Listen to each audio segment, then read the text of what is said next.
Picture this, the year is 1999, Nigeria, a nation rich in oil but plagued by corruption and violence. A country teetering on the edge of chaos, yet brimming with potential. In the heart of West Africa, Nigeria was stepping out of the long, dark shadows of military rule. The reins of power were passing into the hands of a civilian, President Olusegun Obasanjo, marking the dawn of a new democratic era. This was a time of hope, of change, and of new beginnings, but beneath the surface, old problems still persisted, threatening to shatter this fragile peace. The Niger Delta, a lush, verdant region, was the lifeblood of Nigeria's economy, pumping out black gold that fueled the nation's growth. But all that glittered was not gold. The wealth generated from this oil-rich land was siphoned off, leaving the local communities grappling with poverty and neglect. The environmental cost, too, was devastating. Oil spills and gas flares scarred the landscape, polluting the air, the land, and the water. The people of the Niger Delta watched as their homeland was exploited, their resources drained, and their environment destroyed. Resentment simmered, and anger grew. The government's indifference to their plight, the blatant corruption, and the unfair distribution of oil revenues fanned the flames of discontent. In this cauldron of injustice and despair, tensions between the government and the local communities began to escalate. Protests turned into clashes, and clashes spiraled into violence. The Niger Delta was a ticking time bomb, and everyone was waiting for the inevitable explosion. And then in November of that year, the tension reached a boiling point in the town of Odi, a place that would soon be etched into the annals of history, not for its oil, but for a tragedy that would shake the nation to its core. The spark that ignited the fire occurred on November 4th, 1999. It was on this fateful day that the relative calm of Odi, a town in the Niger Delta region of Nigeria, was shattered. A local gang, seeking to assert their dominance, made a bold and deadly move. 12 policemen who were in the town on official duty were brutally murdered. The shockwaves of this audacious act reverberated far beyond the confines of Odi, reaching the ears of the highest echelons of government.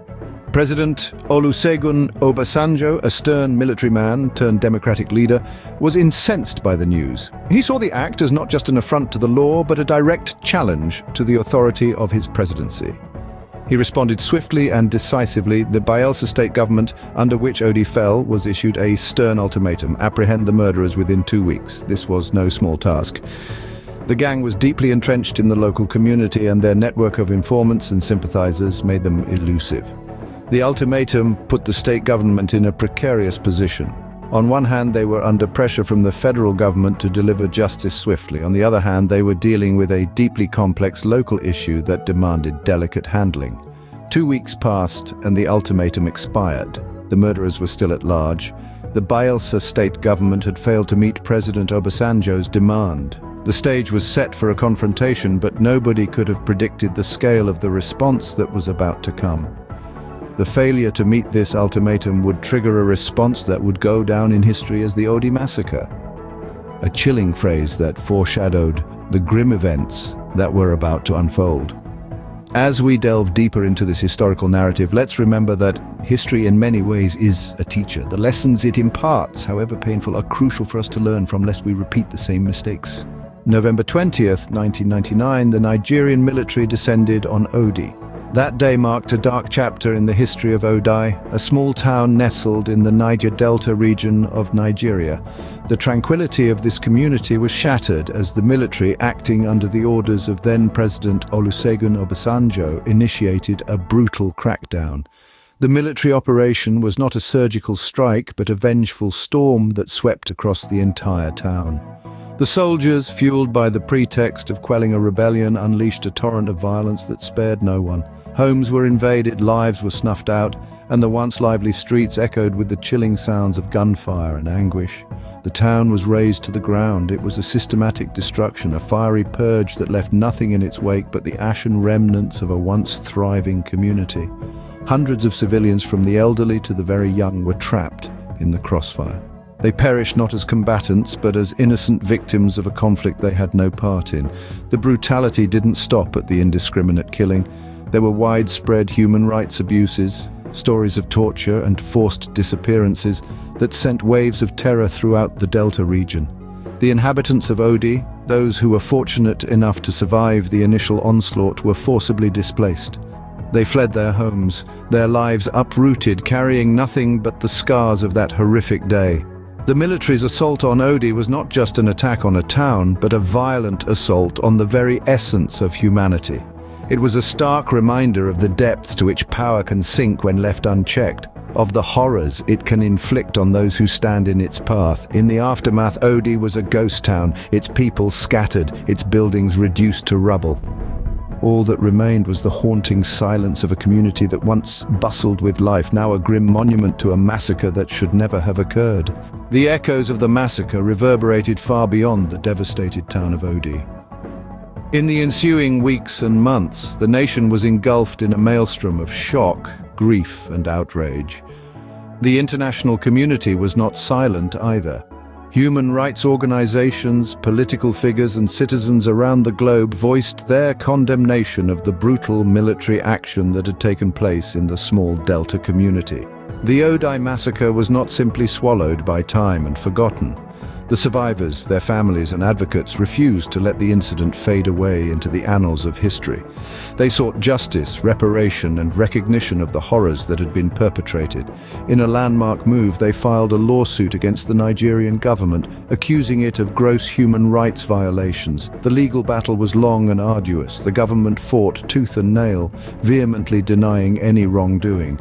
But the survivors and their families were relentless. They presented compelling evidence and testimonies, painting a vivid picture of the atrocities committed in Odi. A turning point came in the year 2013, 14 years after the massacre. The court ruled in favor of the plaintiffs, ordering the Nigerian government to pay 50 billion naira as compensation. This was a significant victory, a beacon of hope for the survivors and their families. It was an acknowledgement of their suffering, an affirmation of their dignity, and a step towards healing. But the journey was far from over. The compensation, though substantial, could not erase the traumas of the past. It could not bring back the lost lives, the razed homes, the shattered dreams. It could not fill the void left by the massacre, nor could it wipe away the scars etched deep into the hearts of the survivors. Yet despite the ruling, the wounds of Odi remain unhealed, a stark reminder of a dark chapter in Nigeria's history. The Odi Massacre, a tale of power, violence, and injustice, serves as a cautionary tale. We began by setting the historical context, outlining a Nigeria under the leadership of President Olusegun Obasanjo. A nation battling with the challenges of newly restored democracy and yet marred by regional conflicts and civil unrest. The Niger Delta region, rich in oil but plagued by poverty and neglect, was a hotbed for such conflicts. Then came the trigger event. The killing of 12 policemen, an act of defiance by a local militia, led to an extreme response, the Odi Massacre. It was a military operation of unprecedented scale, resulting in the obliteration of the town of Odi.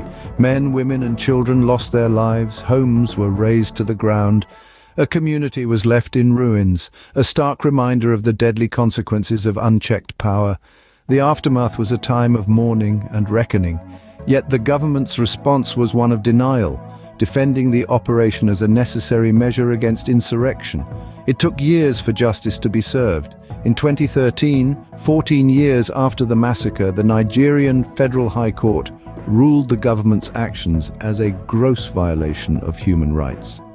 Reflecting on the Odi Massacre, it's a chilling tale of how power can be misused and the devastating effects it can have on innocent lives. It underscores the importance of checks and balances in governance and the necessity of holding those in power accountable for their actions. The story of Odi also highlights the resilience of the human spirit. Despite the horrors they faced, the people of Odi rebuilt their lives, their community. It's a testament to their strength and their determination to seek justice. Remembering incidents like the Odi Massacre is crucial. It's a reminder of the darker chapters in our history, a lesson on the importance of justice and accountability. It's a call to ensure such atrocities are never repeated. For history, as they say, often repeats itself, but only to those who choose to forget.